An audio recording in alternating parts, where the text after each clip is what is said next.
Yeah.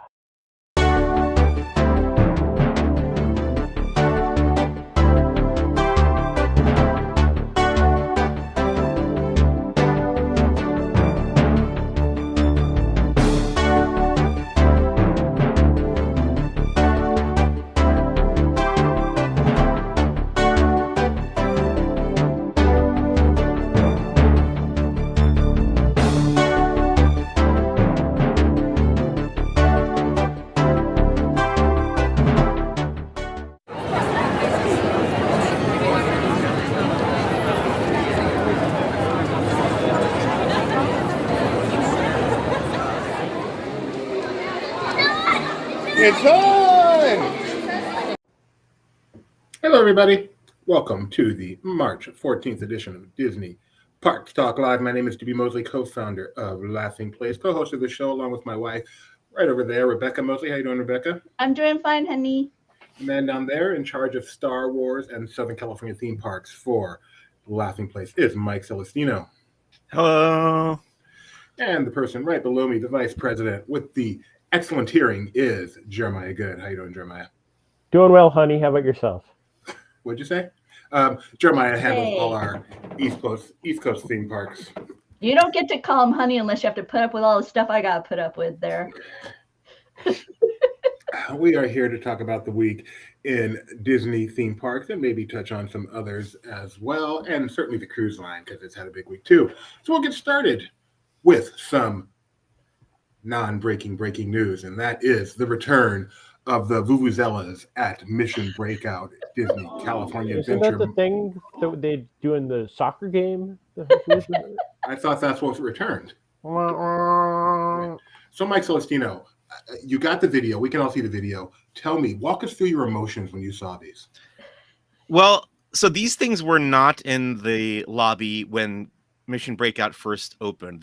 I think this had like knives or something else in it, and then they covered it up, and they were working on it for a couple of weeks, and then they opened up this exhibit of these Vailus. This is years ago now, and everybody was excited because they were cool new animatronics in the queue there, and theoretically they're supposed to follow your movement or something, but I've never really caught on to that happening. But it's still neat to watch them. They're very lifelike. They're very adorable, and then soon thereafter, after they were first unveiled, they broke down and they covered it with a red cloth tarp, and it sat like that for I believe a few years, because it was like that before the pandemic, and then the park was shut down for the pandemic, and then just recently now it seems like they've been reinstalled and repaired and are back in working order.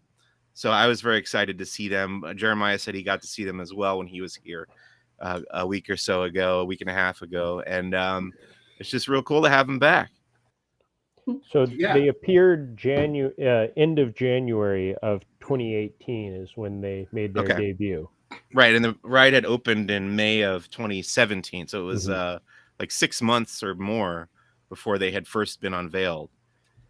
So the clock is ticking. We do not expect them to be around for too much longer, right, the way things work. So go see them now. Guardians 3 is coming out. Just kidding. The funny thing was that they would always sell the plushes in the gift shop. Like, you can get plushes of these guys, the Vailus. But for a long time, you could buy the plush, but they weren't actually there in the queue. They are in the movie in Guardians Volume 2. You can see them when the ship crash lands on the planet near the beginning. But yeah, it was weird that they would sell the plush and then you couldn't actually find them in the queue or the ride or anything. And that's not the only thing to make a long time return, right? It's been gone for a while. Over at Universal Orlando Resort, Poseidon's Fury reopened today. Am I the only one excited about this? I'm very excited. I was just waiting for the video to get bigger. Oh, sorry. I'll make the video bigger for you. There you So go. as someone who has not experienced this, can someone tell me what it is? It is a walkthrough show that has been remodeled about 5 times since it opened. When it opened with the park, it had probably one of the coolest effects where a gateway would open and the room would be full of water, and then it turns into a spinning whirlpool of water that you walk through. and it's still there. It is. It's one of the coolest effects in any theme park. That is a cool effect. That's the whole reason to do the attraction, is to go through this thing of water. And bonus, I hear if it breaks while you're under it, you get free clothes from Universal. It's a very interesting show. It sadly, they've never been able to like really nail down the plot. They've changed it a few times. I don't. Matt can let us know if the plot is the same as when it closed. He was the one who made it over there today to see it, but it's an interesting show, but it also is a long show. So you can be in there. I'm guessing Mac was at least an hour in the queue. So but it is something. It is one of the people eaters of the park. The show itself is not an hour. Once you get in, it's not an hour. No. But it's a 15-minute show with each of the rooms being a long experience. And there is a really cool experience in the final scene, but that's something you should see. I loved this tweet from Mac, who said, I'm pretty sure the last time I waited in this queue, I waited 10.5 hours for Hagrid's. Mac does confirm nothing has changed, just some paint and new lighting. But the coolest part, even if you don't want to ride this thing, the walls around it have come down. And as Brian pointed out, it does have the best facade ever done. The entrance to the place is just spectacular. So just to walk by it, it kind of completes the Lost Empire area of the park, that undoubtedly Lost Continent area of the park that probably won't last forever. But the incredible shrinking Lost Continent, yes. So that's what's going on at Universal. Big news there. And the Vailus, which according to Mike Mack, they're cute, but they're dangerous. Many Krylorians have lost their noses by getting too close. So I hear that's what happened to Snape. Snape? Is that his name? Snape? You're trying to say Voldemort. Voldemort. Voldemort is what I'm trying to say. Thank you very much. Snoop. The only people who can translate that, Jeremiah, can call him Honey. Why did I say Snape? Because you're thinking of Up. Here's Snape. Here's Snape. Another character in the film. That's okay. Why. Thank you very much. Wait, Voldemort was in Up? Sorry, guys. All right, Mike Celestino, your turn. You got to experience. So last Tuesday was a busy day in Southern California. Yes, we had. Whoa. Okay. I'm sorry. I gave a bad introduction. My fault. You could have chosen to sample boysenberry treats at Knott's Berry Farm. You could have gone to say goodbye for a while to the beloved Toontown at Disneyland Park.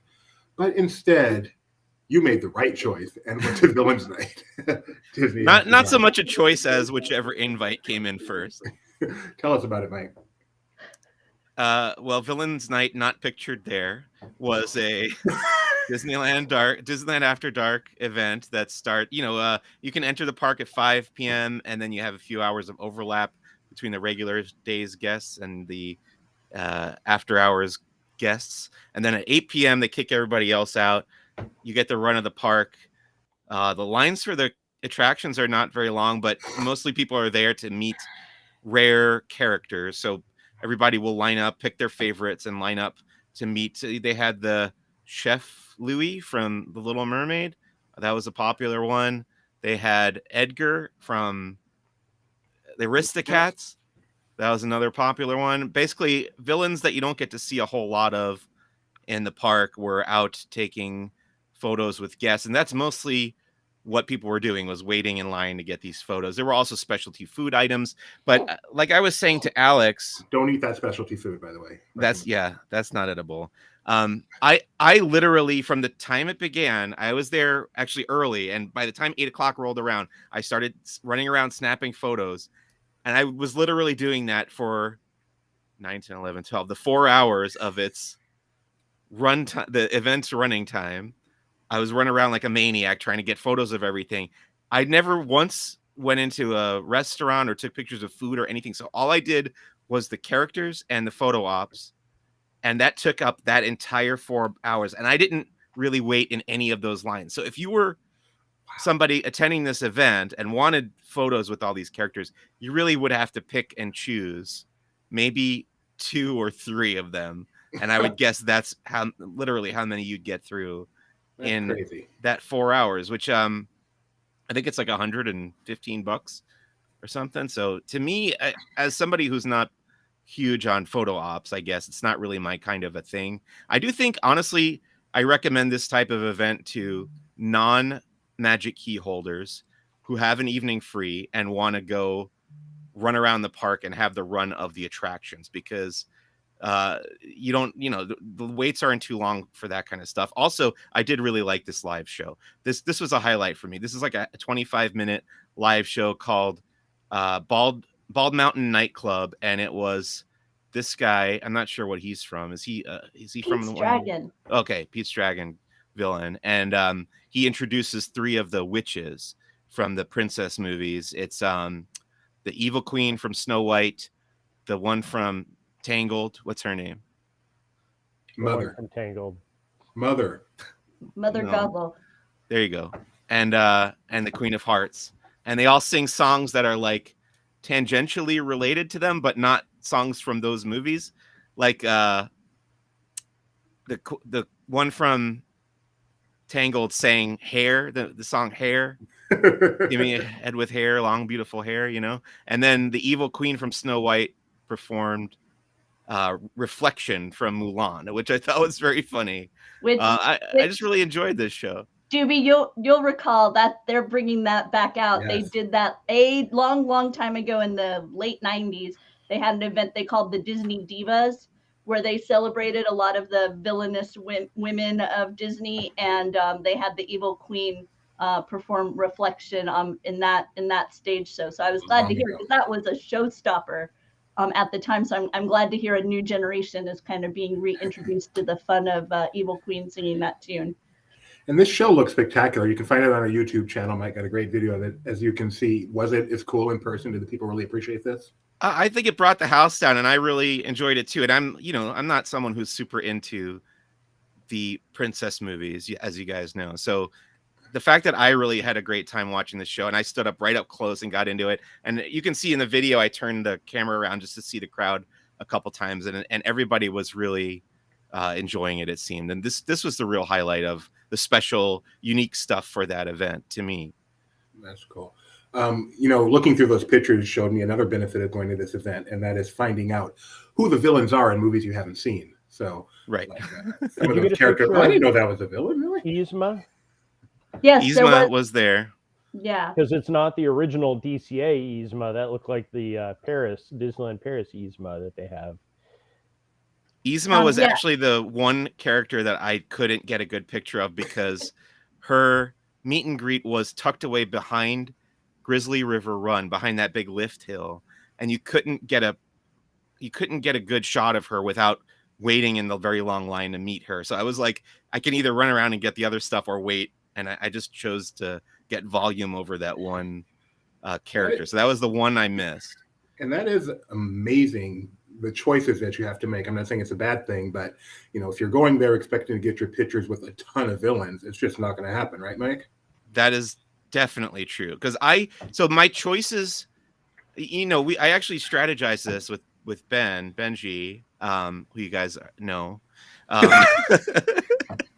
beforehand. He kind of told me which ones were the priorities. So I got in line for Yzma at the beginning, because she was scheduled at 8:00, like right at the top, and she was alternating. So they were doing. Remember how I complained about what was the previous one, Sweethearts Night? Mm-hmm. They were doing 30 minutes, and then they would go on break, and the line would just sit there waiting for 30 minutes. This is not how this one worked, because each character would swap out with another character, which kept the line moving more, which is great. But the problem is, you don't know which character is going to be when. So I lined up for Yzma, but I got the witch from Snow White at the very beginning. So I took pictures of her, and then I would have had to wait another half hour there to get Yzma. But instead I chose to, again, run around and get other stuff. So just me trying to, not even getting in the pictures, I barely had time to see all the characters. Did you notice, were people like, I don't want Snow White, just stepping aside so people go in front of them and they could wait for Yzma? I know that happens. I didn't Okay, see too much of it. but it did happen.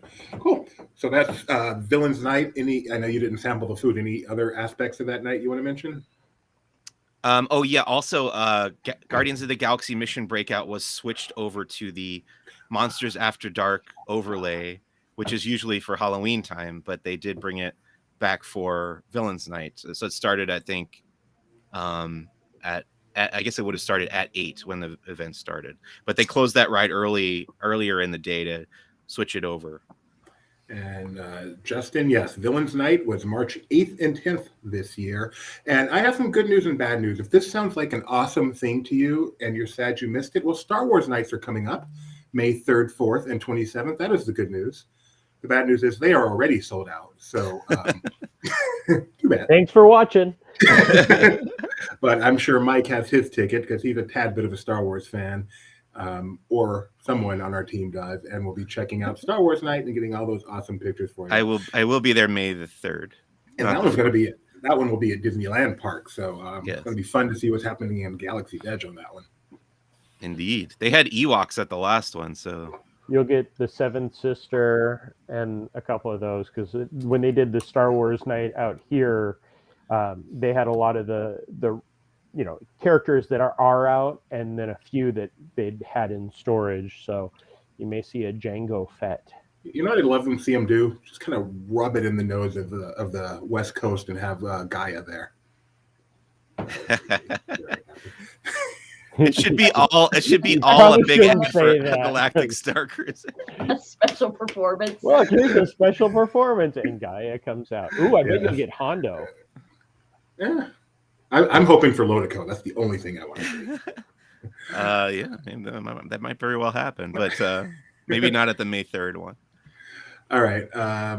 Tony asked, do you think Galaxy's Edge will be closed like other after-hours events for that one? That would be very unfortunate. We didn't really plan on that.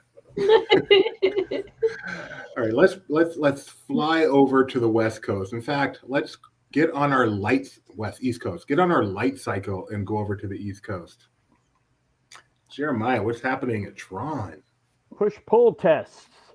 The Tron light cycle /run is moving along. We did an update. I think the last one was 2 weeks ago. They're putting the inflatable roof over the canopy, so that is moving along, that we can see outside. The inside, they're doing the push-pull test, which is essentially moving the vehicles through, making sure the clearance is all there, which I think is a little late for them to do that since it's already built. But so you'd rather just build it and it must be right. Yeah. It's like a Space Mountain. Fingers! But it's exciting to see any news. I mean, we still don't have a date for that. If I had to guess when we may be hearing something, D23 recently for their 13th anniversary announced some of the lineups coming, and the 40th anniversary of Tron will be celebrated in July in San Diego by D23. So maybe we may be hearing dates at that point. There's no confirmation on that, but I would guess that would be a good time. If not, then September is probably the safest bet.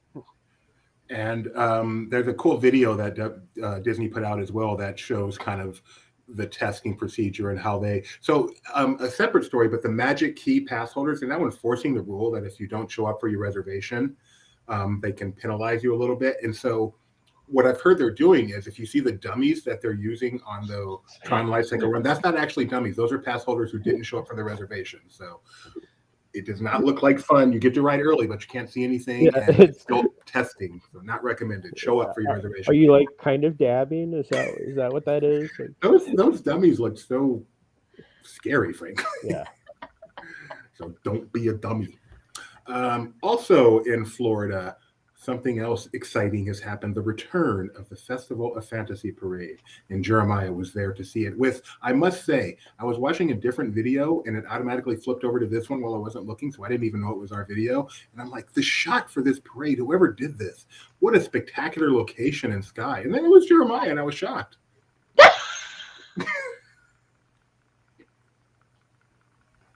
Tell us about it, Jeremiah. Here's slack for what I want to say, Doobie. Um, the Festival Fantasy returned. It was 8 years to the day that it debuted, and just about 2 years from the day that it stopped. Uh, one of the things, the parade is amazing. They did not have the Merida float out, and one of the noticeable things is the lack of some of the, cast that's available for it. One of the things that was a large topic on Twitter to my photos and videos were, how dare they not bring back all the dancers and everything. Disney is still short on cast. They don't have all the dancers because they don't have all the dancers. They definitely had a good variety of them, so you got the feel for it. It is still one of the best parades this coast has had in a long time, and the music's beautiful. And I do have to say that Walt was looking down on us, because as soon as that parade hit the backstage gate, the deluge happened, and I had to go buy new shoes later that day. And it rained. Did you have to run out and put the top up on your car? No, but where I was trying to get to my car, the puddles were beyond ankle deep. Did you get a shot of the dragon doing its thing? No, the dragon, somebody said that it did shoot fire closer to the gate, but what I saw from here all the way down, it wasn't shooting fire. There was a bit of a breeze, so they kind of hold back on it. This is literally the spot where I'm like, oh, and then it comes around the corner, and then it does the roar back, the take back, and then the roar happens. But yeah, nothing came out. Like that would have been one of the best shots I've ever gotten, and the audio right there is Jeremiah just going, ah. No, actually, like I don't think I've ever paid close enough attention to the sounds. There is a roar that comes out of the dragon that is very like guttural. Like you would stop if you heard that coming from anything else. But from a dragon, you expect it. Yeah. Oh, well, check out this full parade. As you can see, just an incredible shot. And parades are back. It is awesome to see. There's the best princess, the best character in the history of Disney, right there, with all our little friends. So, no, Squeak isn't on the nose. Look at them saving money on the dwarfs by having the.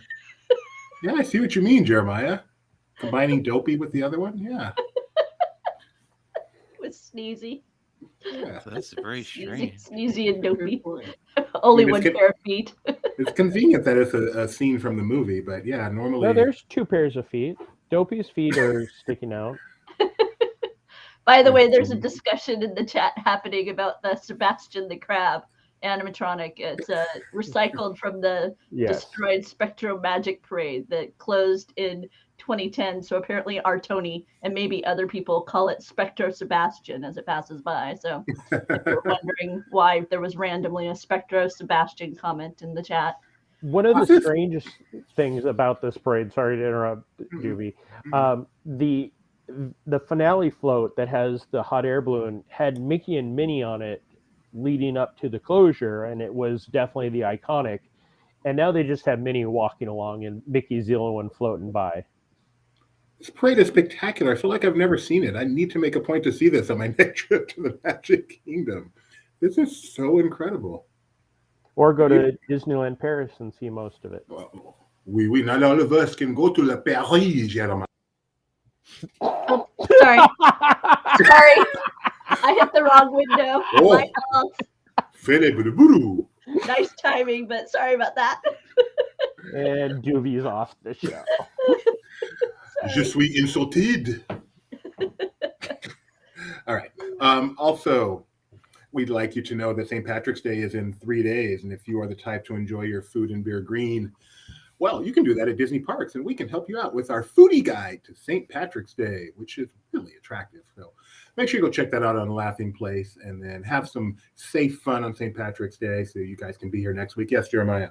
Also, Raglan Road is celebrating their amazing St. Patrick's Day, and Mike Mack got to go visit that and took some great photos. Head over to our Instagram. There's an amazing reel on there that highlights it all, and then some articles highlighting it that makes me miss it, because that was going to be the event that was going to happen on the day that everything shut down 2 years ago. Wow. Yeah, which we aren't really commemorating here, but it was interesting seeing people post a couple days ago their push alerts on their Disneyland app that Disneyland will be closed tomorrow. Yeah, 2 years. Pretty much almost back to normal. Since we're here, character, there's Raglan Road there, and take a look at that. But one of the big things that hasn't come back is hugging characters and being up close with characters. That has happened at Disneyland Paris, and the CFO of Disney, Christy McCarthy. Thank you, Christy McCarthy. Oh, there she is. Says that it will be back soon. So just nice to know. Even having any kind of confirmation that it's on its way back is always good. You never know when they stop stuff. Like a lot of people were saying, oh, buffets will never be back. And, they're back. So I'm very happy that characters are coming back too. Mike, when characters return, who's the first one you're going to hug? Take lines out of the equation. You can just walk up and hug a character. Donald. Of course. And Chewbacca because of the better costume? Yeah. What costume? Who's in a costume? Is Chewbacca like walking around in his Life Day outfit? You're right. Chewbacca does not have the greatest stylists on the Galactic Starcruiser. He needs better fur care Well put, when Rebecca. he appears on the Halcyon. He does. And his lips are different than I'm used to in the films. It'll go away, Jeremiah. Don't worry. It'll go away. Is that noise back? It's back. It's gone already. Oh, okay. Mike McDonald, because Ray would get me in trouble. Mike C, probably. Oh, we were talking about St. Patrick's Day. I meant to say Mike Mack, who made that comment. Fun fact, never had a beer in his life. Moving on to the next thing. That feels like a fun falsehood. Really? That doesn't look like much of a beer drinker to me. Remaining at Walt Disney World, the Boardwalk has some major changes coming up. And by major, I mean pretty major. Rebecca, why don't you talk this time?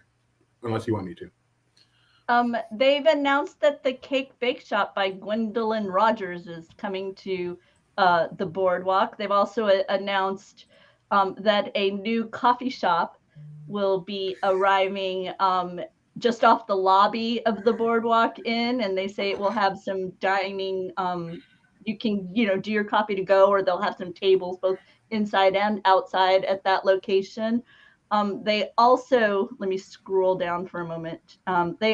They also, with this announcement, talked about another location, that there's going to be a sandwich shop coming as well. So yeah, lots of changes. By the way, one of the things about the bake shop that you're really going to be excited, Doobie, is they're going to have an afternoon tea service. I love my tea. Pinky up. We do not know where these things are going, but there is rumor abound that the ESPN Club will be permanently closing to make way for one of these. It has not reopened since pandemic, right, guys? Correct. So wouldn't be surprised, but that has certainly not been made official. Mike Mack would like us to know that that was an unfun falsehood. The other thing that I find funny about this is they're opening up someplace actually in the Boardwalk, right? Like in the hotel, which we were just talking about, or in our home we were talking about, debating with the people revealing Mouse Madness yesterday that the Boardwalk was inferior because they didn't actually have places in the Boardwalk. You had to go to the Boardwalk. And now they're solving a little bit of that by putting something in the Boardwalk. So Mac, your pick has a little bit more. Yes, Jeremiah.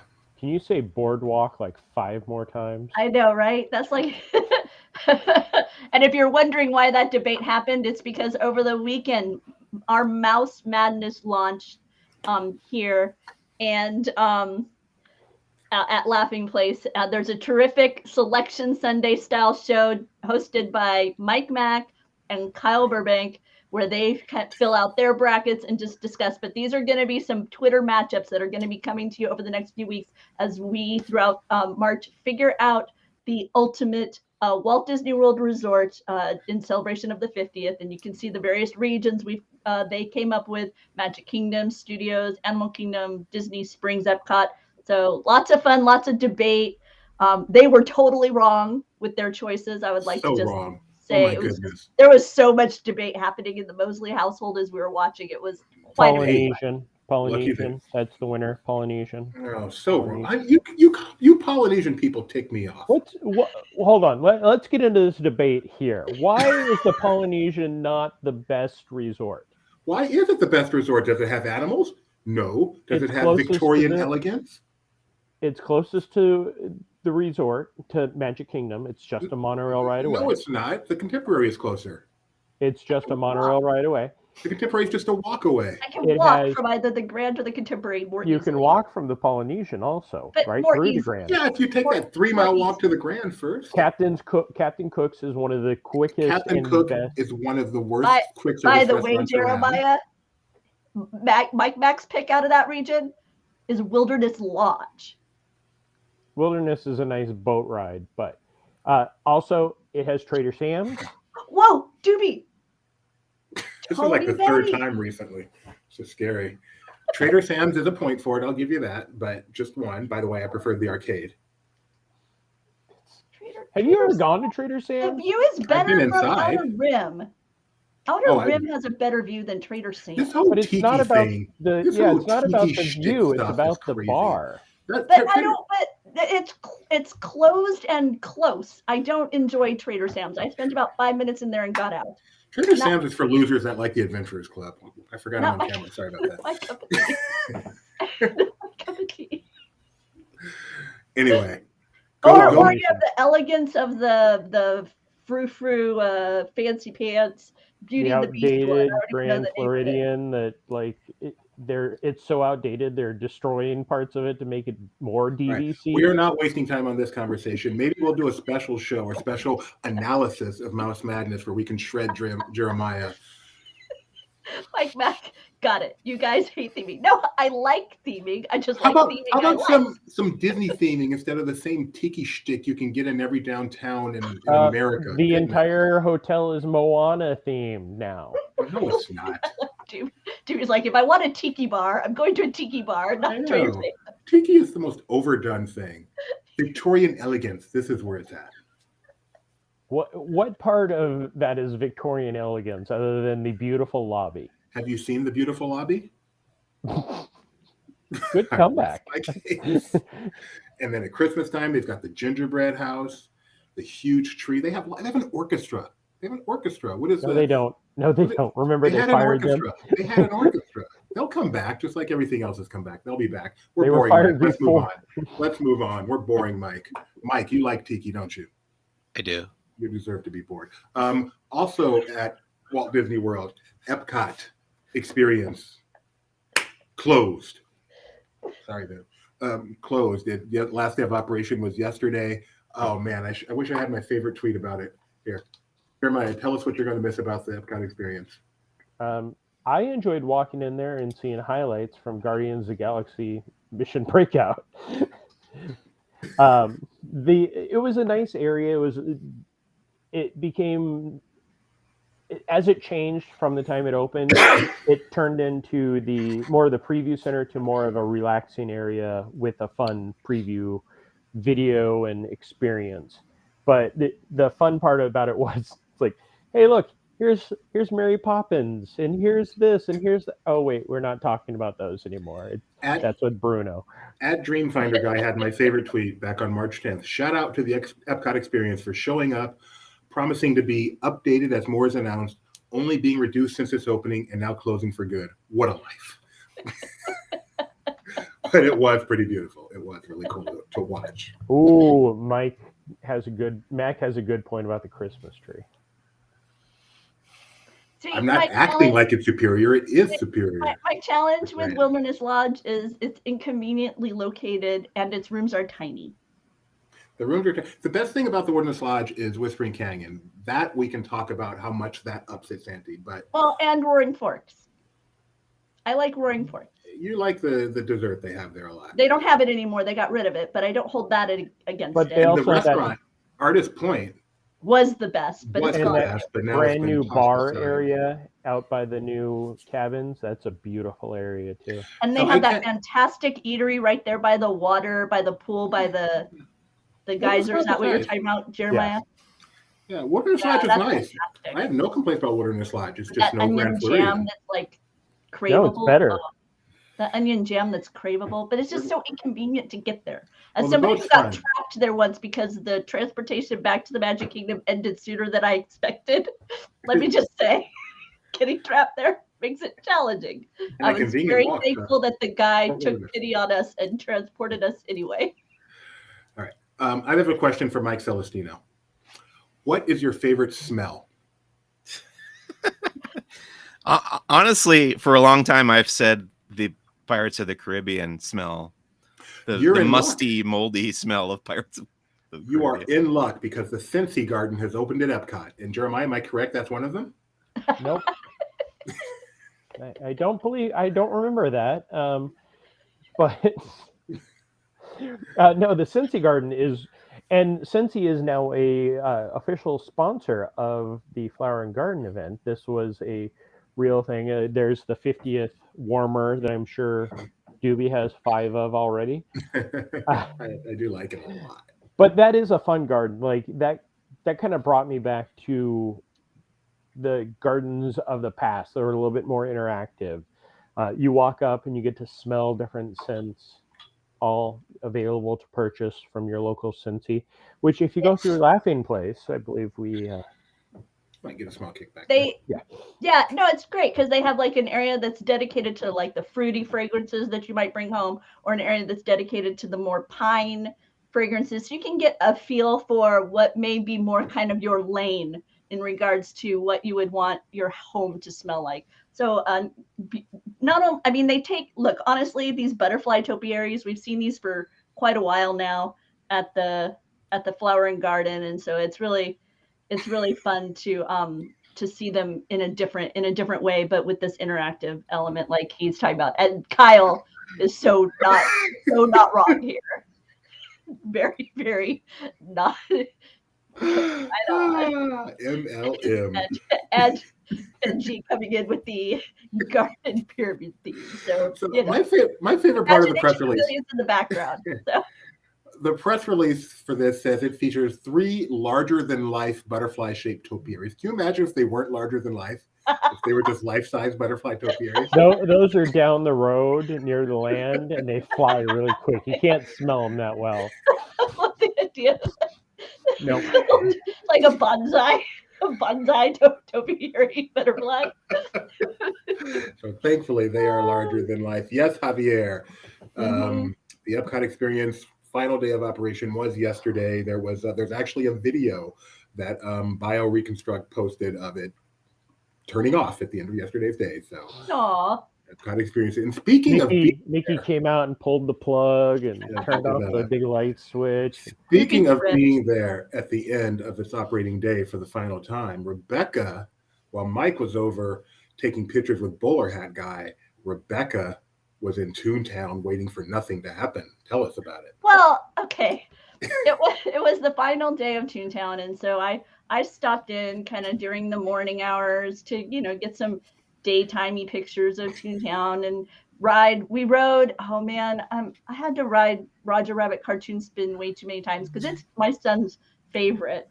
And so he was worried they'll make changes when they close it. So I felt inclined to say yes, whatever he asked for. So I think I ended up riding it 5 times that day. And you're only allowed to use the Genie Plus once. The old days I would get a fast pass. And then as soon as that one burned, you'd get another one. So I didn't have to, but no. So yeah, a lot of waiting in line. Luckily, one of the times the ride shut down while we were in the queue. and they had to evacuate it, and it ended up coming back up. So we ended up not waiting as long as the posted wait time because it took them shorter to evacuate and restart it. So many people bailed on the attraction that we were able to get in there better. But yeah, at the end of the day, I was kind of hoping that there would be like a little moment, because they usually, my recollection from long time at Disney parks was that they would close the Roger Rabbit cartoon spin doors, at the attraction when, park hours are done. But, closing in on park close time, I heard them saying, no, we're going to shut it to guests. We're going to keep the ride cycling. I'm like, So I went and asked a cast member what's going on, and she's like, yeah, no, we're not going to be closing the doors tonight. And I'm like, okay, but I didn't hear any more beyond that. Then as we were leaving, there were all these people gathered by the Fantasyland Theater. And I heard people saying like, oh, are you here for the cast event? So I'm guessing that what happened was once hours were done for park guests, that they had some sort of cast member access event where they were able to ride it throughout the evening and kind of have an internal farewell and fun party atmosphere, before it closes. It's going to reopen. It's going to come back with Mickey's and Minnie's Runaway Railway. Cartoon Spin will still be a part of it. Mickey and Minnie's House will still be a part of it. I believe we understand that Gadget Coast, the coaster will still be a part of it based on concept art. Right. So, and then, and Kyle says they released video of the cast event on Disney Parks blog. Okay, so yeah, so there we go. But it was I was surprised. Something more? No, Gideon got emotional, which surprised me. I didn't know that he had that much affinity. I knew he liked the land, but I didn't realize he had that much affinity for it.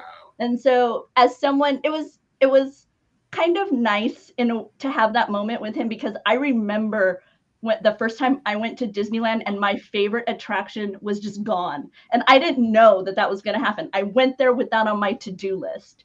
And I showed up and there was just a sign that this is not here anymore. And I remember that was crushing. Now, then I found out it was going to become Star Tours, and I was okay. But in the moment, Adventure Through Inner Space being gone was really tough. And then not long after that, I think I sometimes the timetable, I don't keep it straight. America Sings, right? That would have shut down after that, right? You guys, Yes. Okay, then that was my second favorite at Disneyland was America Sings, and once again, and that stayed vacant for forever. And so I was trying to find the tweet I sent, because what I did was they used to have this sign that was on the America Sings pavilion. That's one of my favorite pins also. Yeah, that says, we're imagineering a new attraction. It was Mickey at a sketch desk. So I grabbed that pin so I could take a picture of it in front of the closed Toontown sign, since we know it's going to be closed for about a year. So Mike, yeah. Speaking of closed attractions, what one hit you? What Disneyland attraction that closed hit you the most in the feels? Well, I never got to do the People Mover at Disneyland. When I moved out to California, it was Rocket Rods, and I got to do that probably half a dozen times. But, I enjoyed Rocket Rods, but I would have loved to gone on People Mover at Disneyland, and it just, by the time Rocket Rod shut down, and I think they decided the track wasn't, the stability of the track wasn't going to support the ride anymore or whatever. So I was very sad to see that go.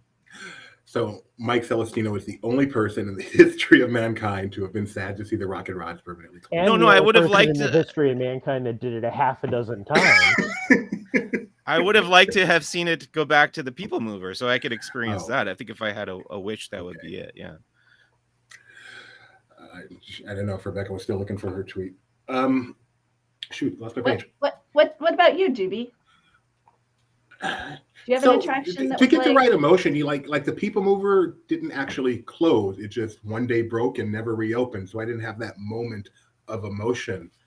So I should have thought about this since I was asking Mike, but nothing. Because Gideon. You know what? I'll say Stromboli's restaurant. Oh yeah, no, that's so but true. That just kind of one day closed, and oh no, we knew that was coming No. Oh, Stromboli's restaurant. No, I was thinking Pinocchio Village House. Oh, no, Stromboli yeah. at the Disneyland Hotel. Yeah. Max says Jaws the ride. Yeah, that's a good feel one. that. That's I a good. feel That that. still hurts every time. I I love there... my favorite account is the one where the guy keeps sharing a picture of Jaws just every day. He's like, I'm sharing this picture until Jaws the ride returns, and it's like, and he numbers it day whatever. It's like That's my favorite awesome. Twitter account. I was lucky enough to be in the last show for Circle Vision in Tomorrowland, which was one of those fun things, and that's one that I still miss. I mean, even though having the 2 Circle Vision shows here, it's not the same as the old Disneyland. Another one that was tough and made all the more tougher by knowing I'll just never see it again was the final day of the Main Street Electrical Parade at Disneyland. Really? It was. I mean, I wasn't It particularly. didn't last long. It was tough because you had to sit on your rear end for what, 12 hours to try to get your spot. That was one of the best days of my life, just sitting there all day waiting for the electrical parade. And Did you ever see pictures of him? I've never seen him smile. It's so big that he was that. That was fun. That's back. I was young. I was an AP. Being an AP was still a little bit of a special Remember thing. Country Bears closing at Disneyland? They gave us the pin. And I didn't get emotional at that one. Yeah, I was there the last day. I don't know why. It's so many things we see. And then there's things we were saying goodbye to that we ended up not saying goodbye to.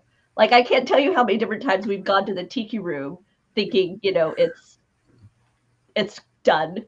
The rumor was, well, it's shutting down for refurbishment. Don't think it's coming back the same this time, so you go see it. So every time I say goodbye to Jeremiah, I'm like, this could be it. So Jeremiah's not as young as he looks. What else is on the agenda today? By the way, this is Doobie without food. Let me just say. I get it 24/7. You guys just get it for 1 hour. I am not well, trust me. Mike, you know what else? I have another example, actually. I did get kind of emotional when they shut down the House of Blues in downtown Disney, because all my favorite bands would play there when they would come through town. And it was great because you could go down and go to the park if you had an annual pass, go to the park before the concert, then you go out, get in line. It was a great day. It's a lot of fun memories of that venue. TIL, the House of Blues closed at downtown Disney. I still miss Starcade. Yeah. Oh, air hockey. Air hockey, yes, exactly. I was watching a video before my last trip. I was like just watching different videos of Disneyland, and there was one where somebody was walking. They're upstairs when you used to be able to walk out on the old Space Mountain area, and you could hear the air hockey in the background of the clank, clank, clank, clank. And I'm like, that was me playing. Yeah. Air hockey tournament. We need to do it. Oh man, we used to have air hockey tournaments. Me and Alan Thompson, the piano player. Is he at Knott's now? I don't even remember. Anyway. What? Alan Thompson. Where does he play now? At Knott's? No. He's moved on from music. I thought he was still playing. Okay. Max says his is the NBA experience. Tony's wondering why no one is saying the Bountiful Valley Farm. I was thinking of Heimlich. We need a special show just on emotions of things saying goodbye or some. I feel like that's a good end of year. Kyle can do a better title than that. I feel like that's a good end of year one. We can it's so hard to say goodbye. Like, as the year's winding down. Attractions in memoriam. Attractions, yes. Yeah. We do the happy in memoriam. Yep, exactly. The one where we can be ridiculous. Isn't that every show? Oh, yeah. Mike, are you familiar with the changes happening over in New Orleans Square regarding Pirates Queue and such? I have read a little bit about it, yes. Well, apparently they are changing stuff in New Orleans Square. They're going to make the Pirates Queue kind of get out of the way a little bit. And apparently the Fantasmic viewing shouldn't really be changing, although they're going to lower some stairs, they said, which is just a fascinating thing. Do you find the pinch point there to be quite annoying around Fantasmic time? Back in pre-pandemic, like summertime, I always remember going through that area in the evening to be a real big problem. And yeah, that queue is just all over the place because they run out of space real quick in that courtyard there, and then it bleeds out, goes up over the bridge, and then it comes out around up north toward the Haunted Mansion and stuff, and they just have no place to put it. So I think that's probably a good idea. Is there another attraction that has an indoor queue where said indoor queue is smaller than Pirates? It is just, it's like we have the most popular ride with the highest capacity ever, and we just got the little bitty queue. Haunted Mansion? Well, it depends what you consider the queue, I guess, for that one. But no, because it's all outdoor until you walk onto the attraction. So. I can tell you when I was there last week, a 75-minute wait for Pirates, and you entered the courtyard, you went right, the line was all the way down to Mansion on the upper terrace level, back over the bridge, down into the queue area, and then into the building. And that's how it was almost every day that I was there. Yeah, Tony, yeah, there's slack for that. I realized it as soon as I said it, so shut up. The cue that threw me off the most, because as a regular Disneyland guest, you kind of have a visual gauge of how long a queue is. And as we've all discovered recently, the apps are a bit more inflated, right? Than maybe we've been used to, as they also will giving benefit of the doubt, as they also adapt to the new dynamics of guest flow. I have a funny story about that when you're done. I just want to. But I walked up to Snow White's Enchanted Wish, and the queue was extended. I would say it was out the door and down past towards the entrance of like the little shop there. The little cart that's right there. And I wasn't gonna jump in, but it said it was 30 minutes, and so I'm like, well, it's definitely not gonna be 30 minutes based on my experience. It may be closer to 20.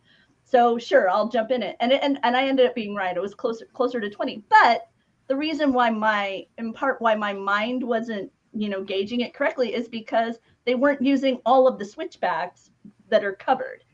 There's like 4 switchback lanes.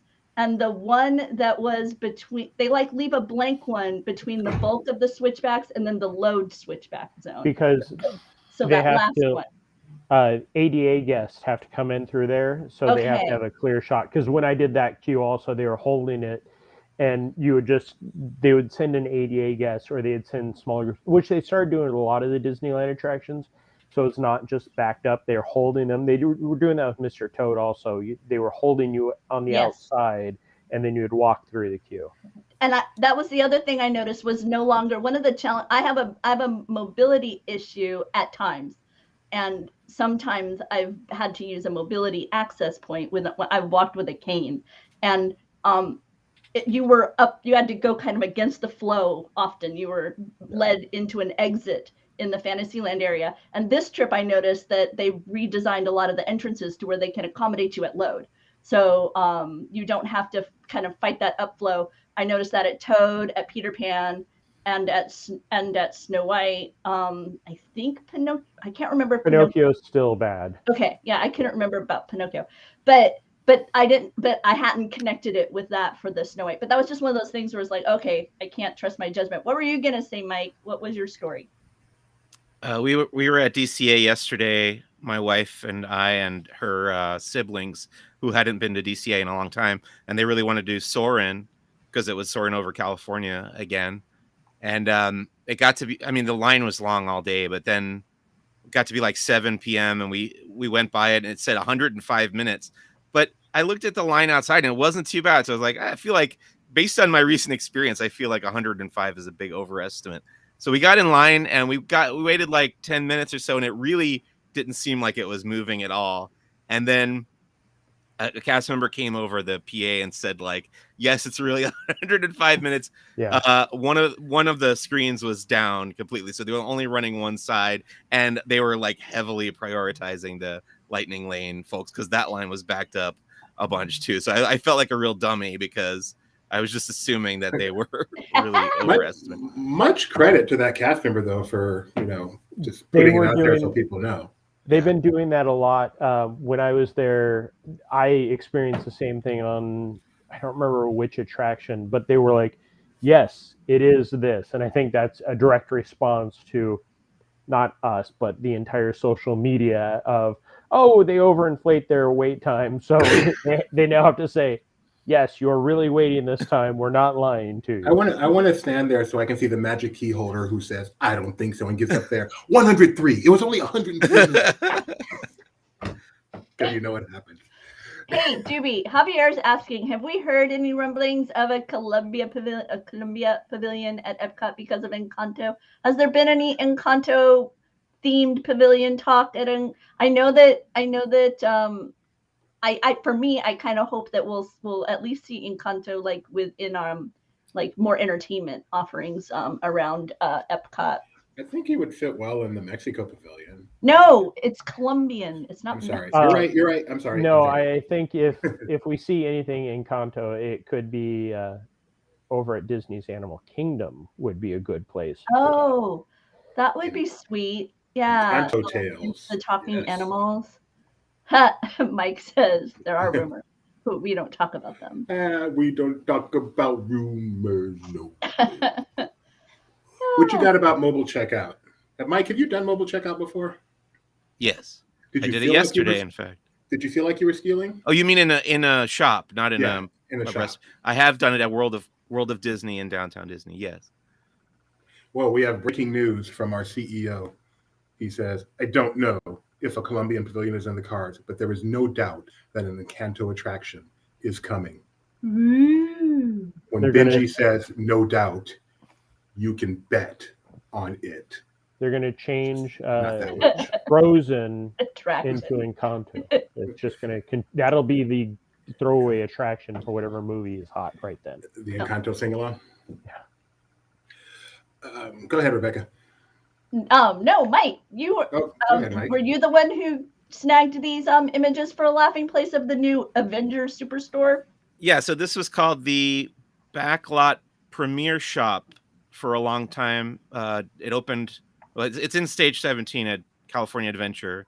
They called it the Backlot Premiere Shop when it opened during the pandemic, when the parks were shut down. Then it remained open after the parks reopened.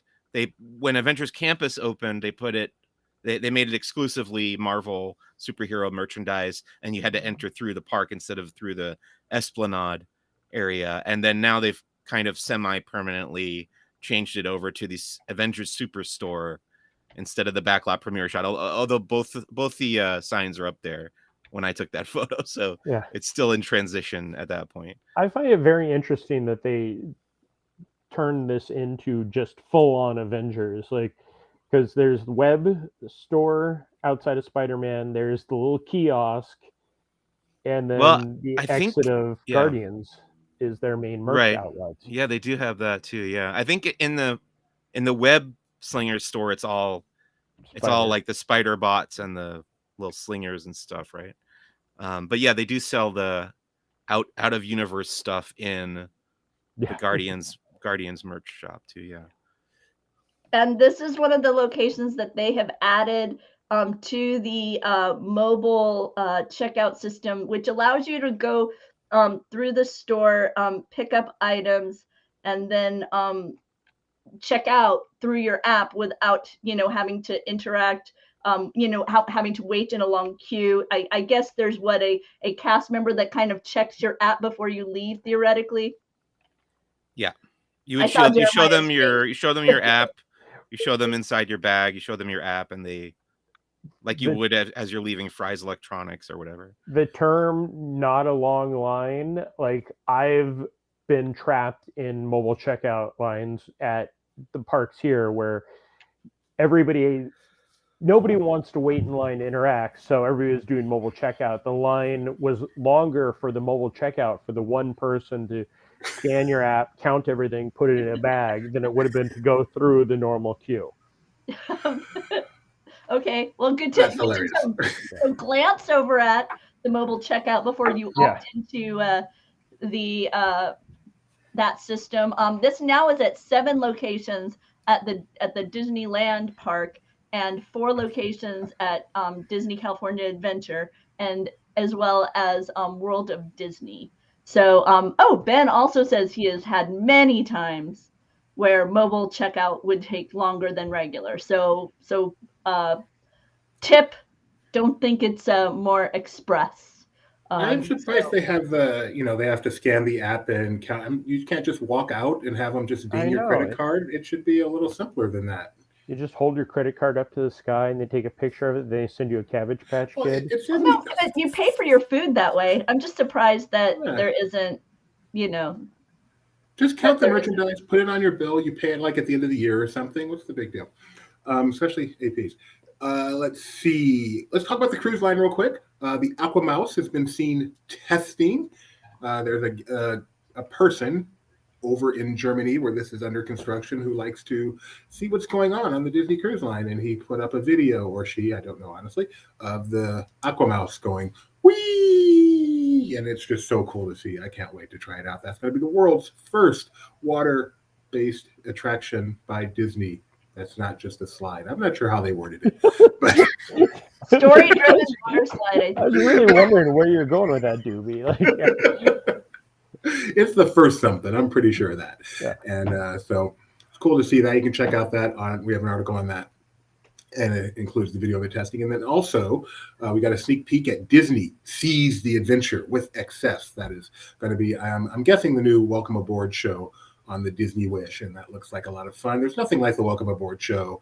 Starting off a new cruise, this is going to be so fun. There's nothing worse than the goodbye show where you just cry and don't want to leave. So looking forward to checking this out on the Disney Wish, which debuts in June, July. I believe. July, a little bit later than expected, but it's going to be coming, and the fleet will be 5.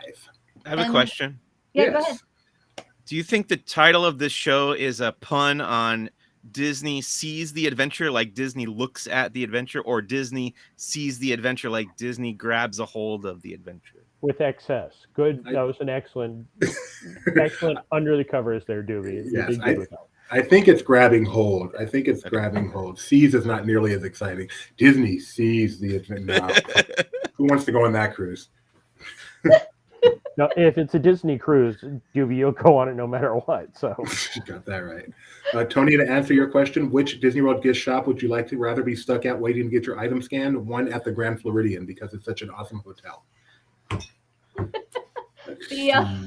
So as we begin to wrap up, I just want to remind everyone that we not only bring you information about the Disney park, the articles we've been discussing here, but we also bring you the latest from outside of Disney. We've got Luke taking a look at the latest at Six Flags Magic Mountain.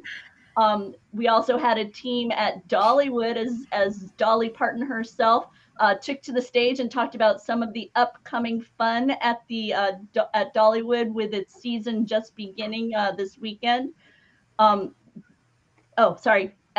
Jeremiah, he went to the opening festivities of Iron Gwazi. I think he's a little fond of this coaster. yeah. I drove to Tampa with the gas prices as they are now. That's how fond of this coaster I am. And so be sure and check out our articles about those events. We'll put them down below. I think, Jeremiah, is there video along with yours? I don't recall. I'm sorry. The Iron Gwazi, I have video of it. This was more of just a VIP event. Okay. Thanks, Kyle. And you were there, Jeremiah? Yes, it was their Corks and Coaster VIP event, where we had a little bit of the taste of the food and wine event going on, but more so they go on our YouTube and watch the opening of this coaster, because there's a definite message about the environment, and Doobie, you would love that slider. But when they press the button, there's the 2 confetti cannons, and I got hit in the head by one of the caps of the confetti cannon, and then they have two sparklers that just go green, purple, green, purple, green, purple, green, Nice. purple, and that was it. Like, it was definitely one of those events that it was aimed for the diehards that just really wanted to get on the coaster, like I was, and And when he's not checking out the latest, I'm ignoring our peanut gallery in the corner over here. You guys have a job. And with if he's not checking out the latest coaster opening, he's at the groundbreaking ceremony for new healthcare services at near the Walt Disney World Resort. So there's all kinds of things happening here at Laughing Place.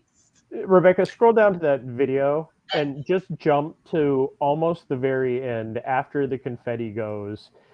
This just one, because, Mickey? yes. Yeah, right about, no, a little bit more, because they do the groundbreaking and then the confetti goes, and then just watch as I don't think they planned this part that well. Aww. Mickey was covered, could not move. Oh, that's always fun when confetti doesn't quite go as you expected. Mike, you got any fun confetti stories? There was confetti at the El Capitan Theater when I saw Turning Red this past weekend, now playing at El Capitan Theater. But you weren't dancing as part of the dance party? Honestly, I got there a little later than I wanted to, and there was a line to get in outside. So by the time I got in, the dance party had started already. So I just caught like the last 5 minutes of it, but it did seem like a lot of fun. Is that Hamburger Hamlet still next door to the El Cap? Oh, stop. No. That's so long gone. With that big mural of Steven Spielberg directing Raiders of the Lost Ark. That was like Yeah. the best. Yes, that one. That was so awesome. Isn't that now? It's a shop. I can't remember what foo-foo clothes it is right there. All right. So some people on this show are doing some really cool stuff in a few days. Mike, what do you want to tell us about your friend?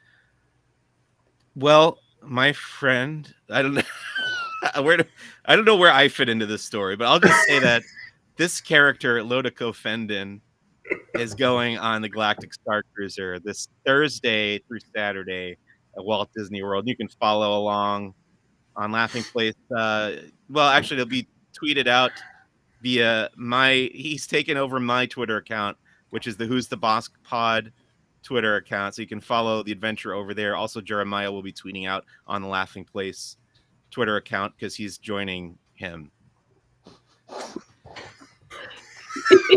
You can see we rehearse everything around here. We're very excited. Hamburger Hamlet was taken over by Zara. Thank you.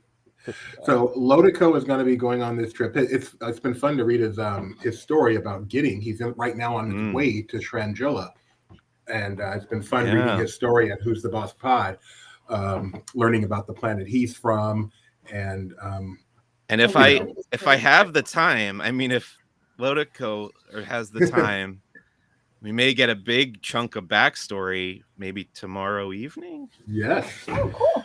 But I did learn already that Lodico can't drive, or is not a good driver, I should say. Not a good driver. We'll find out on Smuggler's Run.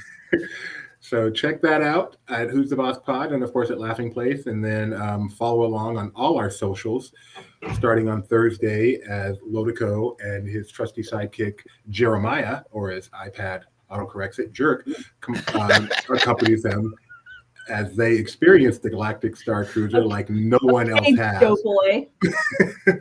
And then of course once they return. Oh wait. Yes. That's how your name autocorrects. Joe Boy. So there we go. Mike has something. All right, It listen. sounds like a show for Laughing Place. Doughboy and the Jerk. You're listening to Doughboy and the Jerk here on WL Morning Zoo Radio. With special guest star Lodico. Let's do it. All right. If anyone happens to be on the Galactic Starcruiser the same time as Lodico, or me, or sees him around, you qualify for this too. Or sees him around Batuu during the day we stop on Batuu. If you approach him and happen to, I don't know, say something, you may get one of these. Oh, those are Wait. my. Hang on, I gotta pick. Yo, Mike, how many magnets have I sent you and your wife? Give me a button. It's a button. It's a Those fact. are bigger than I You can- thought they were going to be. You can definitely have one when I see you next. Can we give one of those away for good. next time you do trivia? Yeah, Mike sure. doesn't do trivia. What? You don't do trivia, Mike. So if you've enjoyed this show and want to see more, stay tuned Why? for Banjo, Doughboy, and the Jerk coming up. Oh, also, I have these at Star Wars Celebration and D23 Expo, and I'll try to carry a few extra in the park whenever I go down there. So if you see me, let me know. I'll give you a button. Lotico breadboard. Breadboard. No, Banjo breadboard, Doughboy, and the Jerk. Coming Along up with Lotico. 7:30 p.m. Sounds like the Along best with Lotico and cross friends. country. That's we need to rent a motorhome and travel from Disneyland to Disney World. We can stop and do challenges, and we can vote people off. Why are we still doing this I will show ask right the now? questions from that trivia game. You have to like run the card or you're out. That's You can't right. get all the And then Disney the questions right, and you're then the out. Aristocats comes up, and we're like, oh man, I need to see that Yes. movie. Well, if just you're to- still yes, Jeremiah. Just to answer, Javier, there's been no information on most of the questions you've been asking us. We don't have the Playdate Pavilion. That's probably the next thing that we'll learn after Guardians. So, but everything else, we're just all on standby also. So, thank you all for joining us today. Just a reminder that we have a full schedule. Our schedule is a little bit modified this week, so I know the eons of you that set your clock by LP YouTube want to make some changes. Tomorrow at 1 p.m. we'll have Star Wars headlines. That's Tuesday, 1 p.m. And then at 4 p.m. in its normal slot, we'll have Barely Necessities with Rebecca and Rebecca. Disney Trivia Live will 7:30 p.m. as always. Marvel Time at 1 on Wednesday. So I guess when all is said and done, there's just one change, and I apologize for making it seem like a bigger deal than it was. Let's see. Thank you, Rebecca. Thank you, Mike Celestino. Thank you, Banjo Breadboard. Thank you, Jerk. And on behalf, or I'm Doughboy. It's been fun. Sorry. I'm not feeling well. Bye, guys.